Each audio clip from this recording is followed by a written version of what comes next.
Direto ao ponto. Oferecimento Plataforma Intacta 2 Extend. O futuro da soja é seu. E Aprosmate, Associação dos Produtores de Sementes de Mato Grosso. Olá, está no ar mais um programa Direto ao Ponto. Tenho o prazer de ter aqui nos nossos estúdios hoje o Cleito, que é o superintendente do IMEA. Seja bem-vindo, Cleito. Obrigado, boa tarde. Cleito, vamos falar sobre a questão da safra, né? A gente está aí, né? A gente passou por dias chuvosos e tudo mais, né? Então, realmente chovendo no Brasil inteiro. Foi interessante, a gente teve até o lançamento do plantio da segunda safra que teve na semana passada lá no Mato Grosso do Sul. Não conseguiu o pessoal não estava nem conseguindo plantar, aqui no Mato Grosso também com bastante dificuldade. Queria que você desse para nós primeiro um apanhado, como é que está essa safra aí. Perfeito. Acho que um panorama do estado de Mato Grosso, assim, a gente até teve alguns problemas lá no começo do plantio da safra de soja. Tivemos um período seco ali entre meados de outubro/novembro, mas a partir dali o clima praticamente deslanchou no estado inteiro. A gente teve chuvas muito frequentes no mês de dezembro, janeiro até demais, em alguns casos, e agora em fevereiro também se fazendo um pouco mais presente, mas de uma maneira até menor do que janeiro, que vem e propiciaram o desenvolvimento da safra, ou da primeira safra, de maneira muito boa. Com exceção de alguns casos pontuais, realmente que foram plantados muito cedo, que pegaram aquele período de seca, mas de uma maneira geral, sim, a primeira safra do estado de Mato Grosso foi muito bem. É de soja? De soja. Então, até pegando um gancho que você está falando, eu estava nessa semana, nessa semana, segunda-feira, conversando com o pessoal lá em Campo Verde e tal, o pessoal assim, poxa, impressionado com a produtividade que está dando a soja. Teve um probleminha no começo mais seco e tal, mas depois que a safra foi fantástica. Exatamente, a gente tinha feito um corte no mês de dezembro, principalmente porque aquele meados de outubro/novembro foram bastante secos, e depois, a partir daquilo, virou o ano, muita chuva, cada vez frequentes, propiciou um desenvolvimento muito bom na cultura da soja. Até teve um problema, entre aspas, bom, que o ciclo se alongou. Então a gente viu algumas regiões, produtores reportando de 7 a 10 dias de alongamento de ciclo. Isso garantiu que as plantas conseguissem acumular mais reservas, produzir mais, e realmente o que a gente tem visto é realmente uma produtividade muito boa aqui no estado de Mato Grosso. Tanto é que a média a gente está projetando para essa safra de 60,4 sacas por hectare. Média? Média. Você vê, é interessante ver isso, né? Porque a gente ficou quantos anos, né, Cleiton? No bendito 50 sacas. Era 48, foi para sair do 48, deu o que falar, né? Exatamente. Aí depois foi para 50, ficava 50, 51, aí agora a gente passou o patamar de 60. Quem sabe daqui uns 10 anos, no Direto ao Ponto aqui, a gente está falando aí de mais de 70. Né? Ou será que vai? Será que vai? Eu acredito antes? Sim, eu acredito que nos próximos, não sei se nos próximos 10, mas no longo prazo a gente sempre vê um incremento cada vez de produtividade. Porque o produtor também, a gente vai ter cada vez uma limitação maior de espaço, o produtor às vezes fica ele investe mais na propriedade ou compra novas áreas para produzir. Normalmente o produtor acaba fixando e sendo mais produtivo na própria fazenda. Então isso é um processo natural, começam a vir novas tecnologias, ele encaixa melhor o sistema produtivo, ele aumenta o parque de máquinas, consegue semear mais rápido, colher mais rápido, ele prioriza a produtividade. Então eu acredito que nos próximos anos, com certeza, a gente vai ver um incremento gradual de produtividade no estado. E é interessante, né? Quando você fala assim, média de 60 sacos, com certeza tem gente que fechando com 75, né? Com certeza. A gente está falando daqueles produtores que tiveram médias superiores a isso, mas também produtores que tiveram médias bem inferiores aos 60 sacos. Agora, quando você faz um corte regionalmente, você tem, por exemplo, uma região que tem uma média maior ou de uma certa forma... vou pegar o exemplo, assim, a região leste do estado, que a gente tem uma maior dificuldade, agora, por exemplo, em janeiro até a gente teve um pouco de seca lá e tal. Nessas regiões a média cai um pouco mais. Tem algumas regiões que realmente são um patamar um pouco inferior, mas não fogem muito. Se não me engano, a região com menor produtividade média está em 58 sacas. Então fica muito próximo dessa produtividade média do estado. Claro que regiões, casos pontuais, né, porque o estado ele é muito grande, o clima também não foi 100% efetivo da maneira para todas as regiões do estado. O que a gente tem aqui na região sudeste é completamente diferente do que a gente tem na região norte. São mais de 1.000 quilômetros de distância de uma região para outra, e o comportamento climático também das micro-regiões acaba impactando.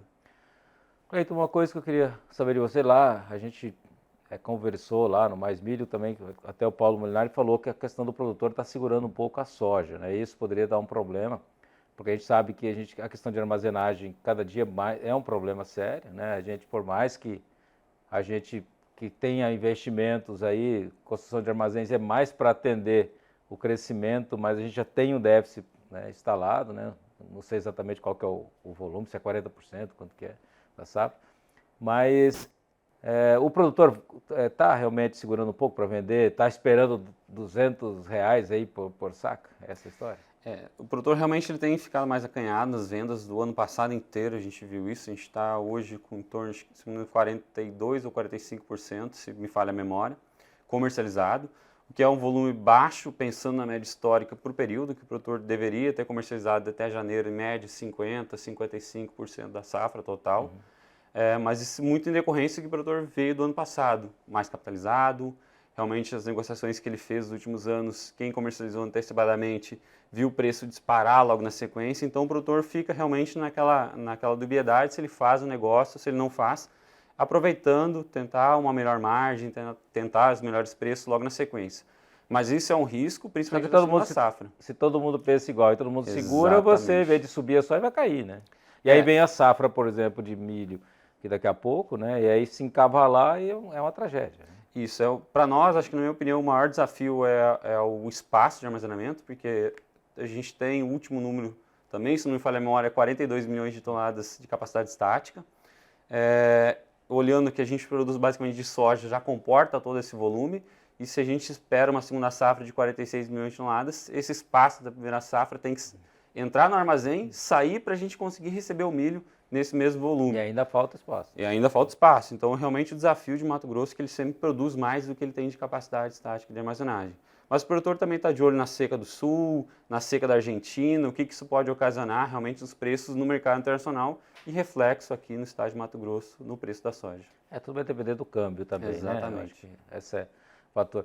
Uma outra coisa, essas questões das áreas aqui, a gente viu que tem falado muito, eu tenho andado no estado, tenho olhado muito plantio assim, áreas mais mistas, né? Que a gente já viu isso lá atrás, depois foram abandonadas muitas áreas e hoje estão se incorporando essas áreas mais mistas.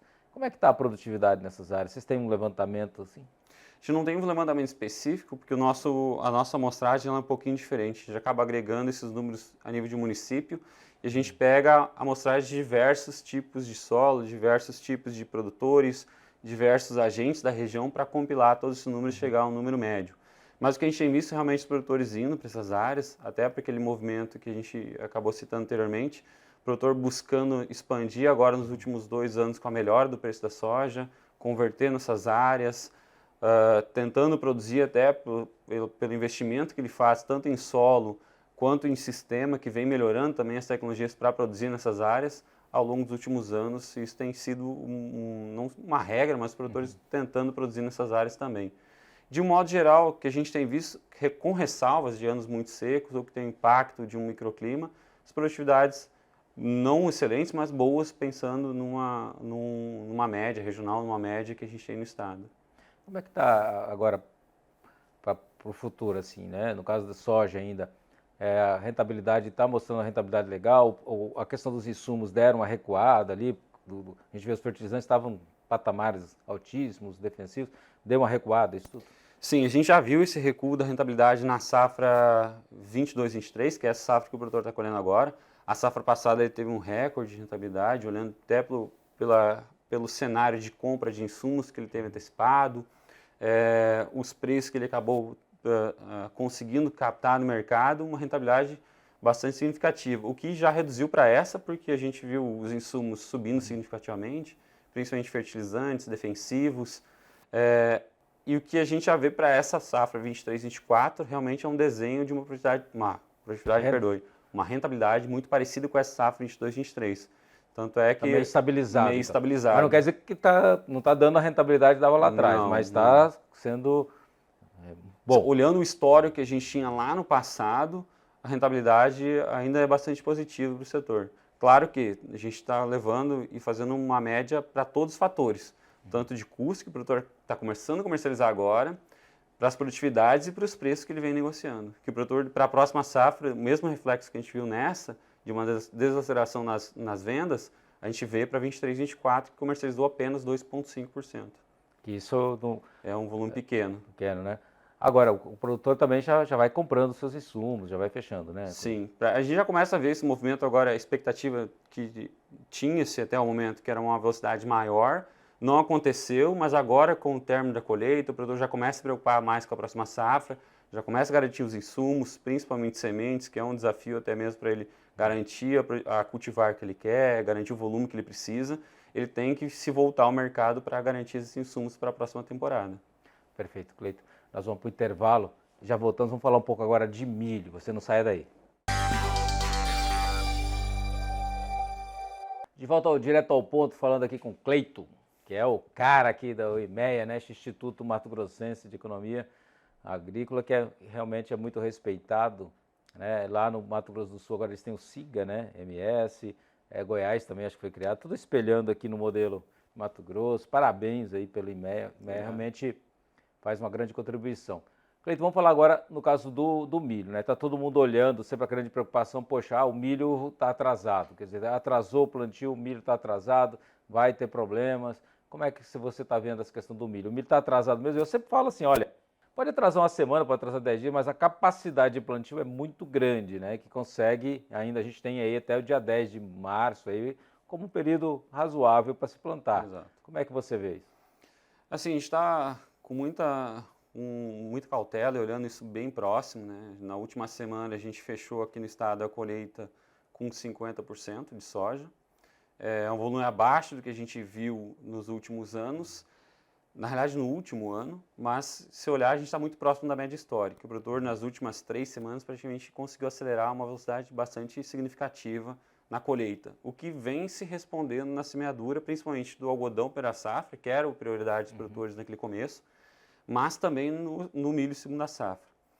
O detalhe é que a gente tinha uma expectativa, principalmente do ritmo de semeadura de soja e expectativa de um ritmo de colheita, que nós teríamos uma grande fatia do milho semeado dentro da janela ideal. Então até a gente tinha uma expectativa acima de 90% semeados dentro de fevereiro, o que não vai acontecer nesse ano. Então, principalmente esse alongamento de ciclo que a gente conversou anteriormente, o volume de chuvas maior em meados de janeiro/fevereiro, o produtor com dificuldade de entrar nas lavouras. Até a última semana a gente fechou 60% do milho semeado até a última sexta-feira. E a expectativa é que a gente feche, se tudo correr dentro do mesmo ritmo das últimas semanas, dentro de fevereiro, em torno de 70%, 75% da área. É um volume abaixo do que a gente esperava, mas é um volume dentro da média histórica que o estado costuma semear. O detalhe é que a gente tem uma área muito maior do que o histórico. Então isso é um grande fator relevante, que é uma fatia maior de área que vai ser semeada pós-fevereiro. Isso se reflete em uma produtividade menor? Ainda é muito difícil dizer. Então a gente sempre tem um olhar... Depende do clima. Do clima. Então, o que dá uma certeza para a gente? Essa janela vai ser extremamente dependente do clima lá em meados de abril/maio aqui no estado de Mato Grosso. Então eu coloco uma necessidade, uma dependência muito maior de clima para essa fatia de safra. E aí sim a gente pode ter dificuldades pensando em produtividade, caso a gente tenha um volume de chuvas menor. Mas, de uma certa forma, você acha que a gente vai ter uma safra, com o cenário que está aí, nas estatísticas do computadorzinho lá, claro, né? A gente vai ter uma safra recorde? Eu acredito que a gente vai ter um volume significativo no estado. Não sei se a gente, olhando para o que a gente tem hoje, a gente projeta um recorde, muito pensando na produtividade média e pelo incremento de área cultivada aqui no estado de Mato Grosso. Se caso a gente tenha uma dificuldade, uma eventualidade em produtividade, ainda assim a gente tem um volume de grandes proporções, porque a gente projeta uma área de 7,4 milhões de hectares de milho. Então, um incremento de 4% em relação ao ano passado, e pensando, a gente está falando de mais de 60% do cultivo, aproximadamente 60% do cultivo da primeira safra em segunda safra de milho. Então, é um volume bastante grande. Então, agora, eu queria fazer uma pergunta para você, que muitas vezes as pessoas até me questionam sobre isso, né? Por causa da Bramil e tudo mais. Qual que é a sua opinião sobre o etanol? Você acha que o etanol ele teve um divisor de águas para a produção de milho no Mato Grosso, ou ele simplesmente entra como um componente a mais de comercialização? Na minha opinião, se a gente olhar no longo prazo, ele entra como um componente muito importante para o estado de Mato Grosso. A gente teve também uma certa eventualidade, uma dificuldade no passado, e que até eu entro explicando um pouquinho melhor depois. Mas principalmente de 2018 para cá, quando a gente teve a entrada das primeiras usinas, mudou drasticamente o cenário do perfil do produtor de milho, não o perfil do produtor de milho, mas a produção de milho aqui no estado. A gente tinha que a gente via aqui, milho a R$12 por saca, R$15 por saca. A gente teve uma certa elevação do patamar de preço de milho no estado de Mato Grosso e até uma estabilização ao longo do tempo. Mas isso não se coincidiu também com a questão da exportação, que se consolidou a exportação? Exatamente, isso eu ia até acabar Porque muitas vezes as esse pessoas ponto. falam assim, a época do etanol de milho. Mas aí mas também nesse momento a gente consolidou mercados, por exemplo, como Cadeirã, Japão, ou seja, a gente foi aumentando a exportação, não dependeu mais tanto de mercado ou do governo, né? Então, ou as duas coisas são juntas, não dá para tirar. As duas coisas são juntas e até teve alguns casos que se a gente for olhar a balança de oferta e demanda do Brasil, a gente passou por alguns impactos na produção brasileira. A gente teve um impacto no Mato Grosso lá no passado, teve no Rio Grande do Sul no anterior, e isso vem colocando uma dificuldade e o preço se sustentando nos patamares que a gente tem. Então, na minha visão, ele vai ser sempre importante driver e vai ajudar principalmente a balização de preço aqui no estado de Mato Grosso, na expectativa que a gente tenha um crescimento no longo prazo da produção de milho aqui no estado. Então, ela auxilia, mas ela não é o grande vilão, na minha opinião, pensando nos preços, principalmente da questão do aumento do preço dos insumos para a produção de ração, por exemplo.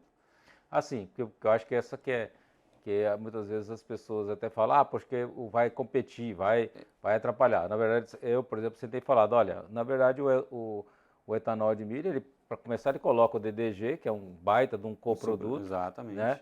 E que realmente favorece muito e compete bastante. E você tem um fator que a gente sempre sonhou, né? O Brasil sempre sonhou de não exportar. O melhor cenário é o país não precisar exportar produto in natura, exportar só produtos agregados, né?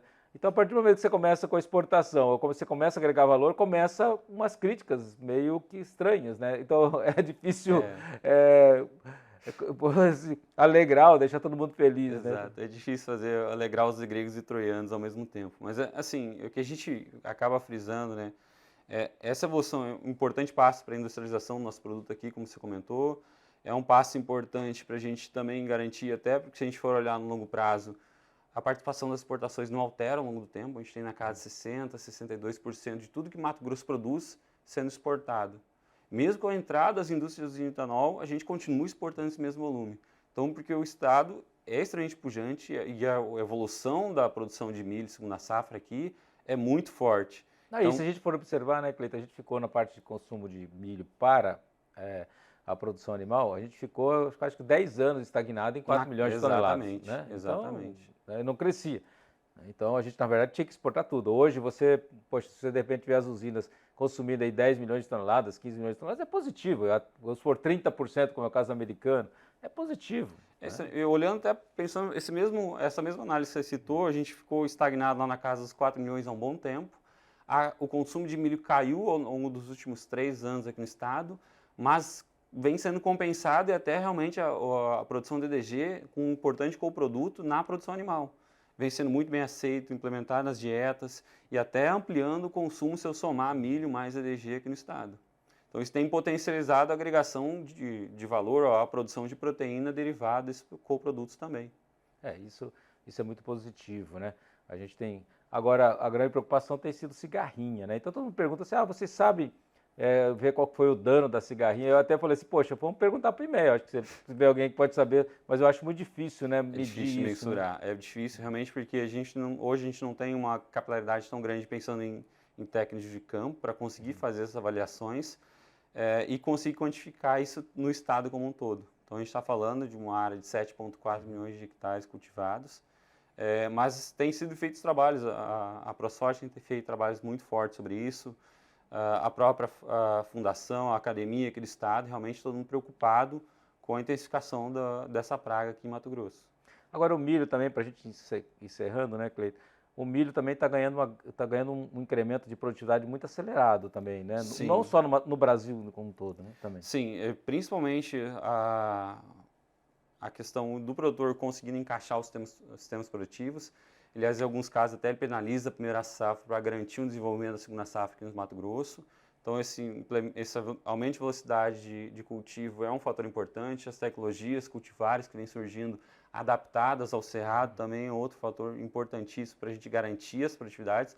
Mas o desafio para nós, pensando principalmente em Mato Grosso, Cerrado, Centro-Oeste como um todo, vai ser sempre o clima, porque acho que vai ser sempre o divisor de águas e o principal fator delimitador da nossa produção aqui de milho do estado. Por isso a gente torce que surja aí, quer dizer, híbridos com uma tolerância maior seca e tudo mais. É o grande desafio, né? Com certeza. Acho que é uma coisa bastante positiva. Cleiton, muito obrigado aí por sua parceria. Foi um prazer. Tá aí, concluindo mais uma entrevista super especial para você. Eu aguardo você sempre aqui neste canal. Um abraço.